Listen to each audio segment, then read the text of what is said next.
What I've prepared, and I hope to talk about, is the passage from Tahrir to Taksim and back. In other words, I would like to try to formulate what does it mean to see Taksim, or the struggle in Taksim, as an extension of the cycle of struggles of the encampments and occupations that began in 2011. And also, I guess, what can Taksim teach us about what the earlier struggles were about the earlier cycle. When I refer to the cycle of struggles that began in 2011, I'm thinking of a series of events and trying to think them in some sense together, from actually starting in December 2010 with the insurrection in Tunisia, passing to Egypt and the 18 days in Tahrir Square, in some sense leaping over the Mediterranean to, by the 15th of May, to the Indignados and their encampments in Spain. Syntagma Square should be part of this. Certainly even the tents in Tel Aviv, perhaps also the riots in the UK that summer, and then finally by September, Zuccotti Park and the beginning of Occupy Wall Street. I'm thinking of this as a cycle of struggles. By a cycle, of course, I don't mean that all of these movements were the same. What I'm rather trying to grasp is a process of inspiration and also an adoption of the aspirations and tactics of the different movements. So to recognize, despite their differences, something that holds them together. And the metaphor that works for me is that it's something like a virus that adapts to different hosts. So that, of course, the host in Cairo is very different from the host in Wall Street, and the virus in some ways adapts. But I think there's some form of continuity that I'm recognizing as part of the cycle. I find it useful to compare this cycle of struggles, the cycle of encampments and occupations, to a previous cycle of the ultra-globalization movements. And I think of at least 4 areas of comparison. The first, which I find that they share in common, is what Tony and I call the multitude form, but think of it just as the experimentation, both in the ultra-globalization movements. Let's call them perhaps just from 1999 in Seattle to 2001 in Genova, although they probably start earlier and end later. But nonetheless, the first element in common between these 2 cycles is the experimentation with a decentered and in some sense leaderless form of organization, which Tony and I call multitude.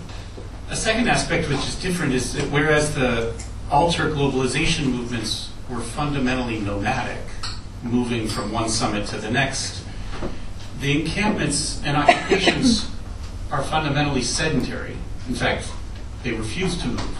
The point is they won't move. And that seems to me at least one difference. I would say that the encampments are more rooted in the territory, like more focused clearly on local conditions and problems. For example, the Indignados in Madrid in the Puerta del Sol occupation had commissions about people who can't pay their rent, about students in debt, about sexual violence in the neighborhood, rooted in the territory in those ways. So not only won't move, but also rooted in that sense.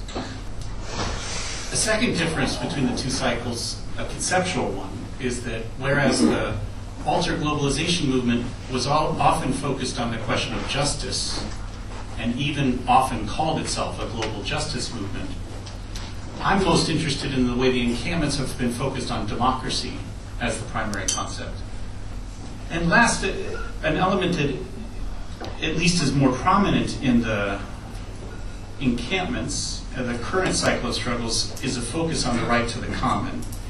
And I think in some ways I find that the struggle at Taksim can show this maybe better than any others. That one of the reasons, of course, in Taksim, like all of these other struggles, there have been numerous, often conflicting goals and aspirations, but at least one, of course, regarding Gacy and the park, an anti-neoliberal struggle is about the protection of a common, construction of a common space. And that seems to me something that I'll speak more about, that I see as linking together the various elements of this cycle. Yes, there are some disadvantages of speaking about a cycle in this way. And one obvious one that I should point out, even though I guess I'll continue doing it, is that it can tend to eclipse some of the specific characteristics of each struggle. In the case of Taksim in particular, when one looking at it as part of this cycle that began in 2011, some of the very important elements, the question of religion, the question of the Kurdish issue, are ones that tend to minimize because they don't share in common with the other elements in the cycle. But there are, I think, some important advantages of thinking in terms of a cycle of struggles and of including Taksim in this. The first of which is that this perspective, I think, helps us alleviate the risk of a limited or national focus of the current struggles.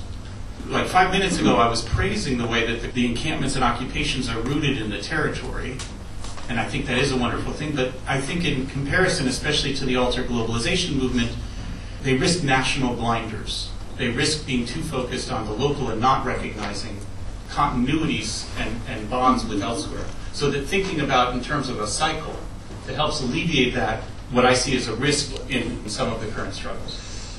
One example of that risk of a national blinders that I think would be easy to understand is the Occupy movement in the US. And too often, partly the activists themselves, but mostly the media and others in the US, try to present Occupy as if everything was invented in New York, and as if then Occupy spread to the rest of the world as somehow secondary phenomena. Whereas, of course, September and the occupation of Zuccotti Park really comes at the end of a series of struggles elsewhere that are then taken up there. So seeing this as a cycle avoids the typical US provincialism of seeing everything as being limited to and contained there. But the main advantage of thinking in terms of a cycle for me is to highlight a hidden continuity among the struggles. It's both an advantage and poses a further problem for me. For me, the classic example of thinking in terms of cycle has to do with Marx's metaphor of the mole that he uses toward the end of his book about the 18th Brumaire. Marx is at that time trying to understand a defeat, a terrible defeat, the defeat of 1848. And he's looking at the entire history of the French 19th century revolutionary struggle. And each of the struggles have been defeated, and they've all been inspiring, brief, and defeated, which is, I think, very much like what we have in the last few years, inspiring, brief, and defeated. And instead of being pessimistic, that's not the right word, instead of feeling defeated himself by that, no, its metaphor of the mole is rather one of continuity. So this notion is that mole will appear above ground in revolutionary moments in 1789, in 1815, in 1830, in 1848, and then later in 1870, this mole will appear. And then it will go underground, he says, and it will tunnel with the times. It's not only that it's still there, it's even progressing until the next moment that it appears up. This seems to me a way of understanding the nature of the struggles in the last 20 years, that in some ways, some of what appeared in Seattle in 1999 and then seemed to disappear appears again in Zuccotti Park 10 years later.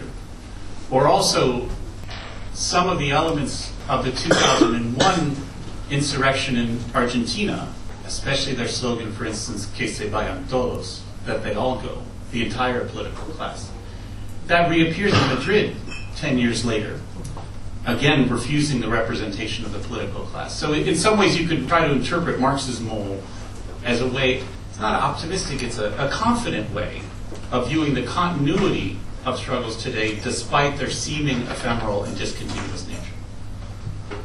I have to admit, though, attractive as it is, I'm dissatisfied with Marx's solution to the discontinuity. Because today, I guess what I want to recognize is instead, in this hidden continuities, conceptual and organizational continuities, I want to see the potential for a constituent process that can create explicit continuities across time and across space. Let me try to say that better. It seems to be one of the biggest challenges we've all been facing in the last 2 decades is about the ephemeral and temporary nature of the movements.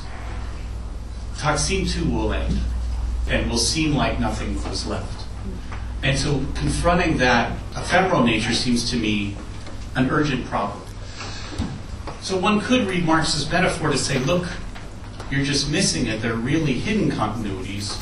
Don't worry, everything's okay. And that's what I'm dissatisfied with. Rather than being satisfied with a notion that people will again rise up with what we've already created, I want instead, this is what I feel the need for, what I'm calling a constituent process, meaning a way of making lasting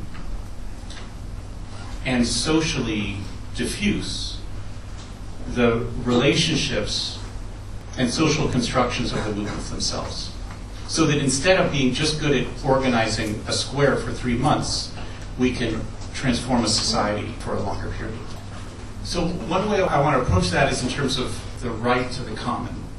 I think one way of characterizing the demands and aspirations of the encampments and occupations from 2011 to today is in terms of the right to the common both as object of struggle and as form of organization. And in this sense, the common is very closely linked to a notion of democracy.